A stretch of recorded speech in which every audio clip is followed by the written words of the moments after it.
Nous allons voir le remplacement d'un injecteur d'air au fond de votre baignoire balnéo. Il peut y avoir plusieurs causes. Et un exemple, la façade peut être rayée ou tout simplement vous pouvez déceler une fuite lors d'un transport ou de la pose, vous pouvez avoir un goutte à goutte, ou même le corps de l'injecteur même peut être fissuré. Alors, l'injecteur d'air est composé de plusieurs petits éléments. Vous avez donc la partie visible, vous avez le joint d'étanchéité sous la collerette chromée et l'acrylique blanc de la baignoire. Vous avez le petit joint de compression qui se situe sous la baignoire, parce qu'effectivement, il faut aller sous la baignoire. Vous avez l'écrou de serrage.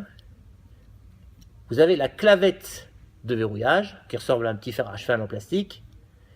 Et proprement dit, la partie qui est connectée au réseau d'air. Alors, je vais vous montrer directement comment faire, et nous irons voir par la suite directement sur la baignoire. Alors, il suffira tout simplement de prendre cette petite clavette en plastique, de la déclipser, on n'a pas besoin d'outils. Ensuite, on vient déboîter le corps de l'injecteur. Attention, vous avez une petite bille qui sert de clapet, d'accord? C'est elle qui obstrue pour empêcher l'eau de pénétrer à l'intérieur. Ensuite de ça, il suffira de dévisser le contre-écrou, voilà, de faire l'échange standard, de remettre le petit joint en place, remettre le petit contre-écrou, voilà, bien penser à remettre le petit clapet dans le support, emboîter à fond l'injecteur et remettre sa petite clavette. Voilà, vous avez très facilement échangé votre injecteur d'air. Pour remplacer un injecteur d'air, vous aurez besoin d'une pince multiprise et, petite astuce, un miroir. Pour avoir l'accès à cet injecteur, avec une petite pince, on desserre le contre-écrou, comme ceci. Voilà.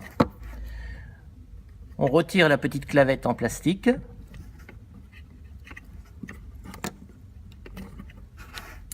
Voilà. On déboîte le corps de l'injecteur. Attention à la petite bille de ne pas la perdre. Voilà.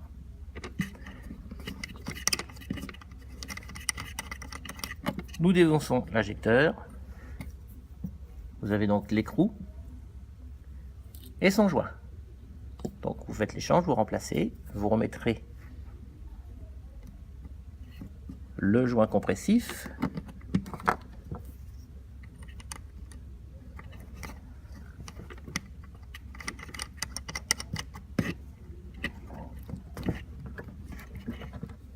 Le contre-écrou. Resserrez modérément. Si nécessaire, on peut resserrer par la suite un petit test en eau. Bien penser à remettre la petite bille, le petit clapet. Et on remboîte le tout. Une fois remboîté, on revient mettre la petite clavette de verrou dans son logement. Voilà.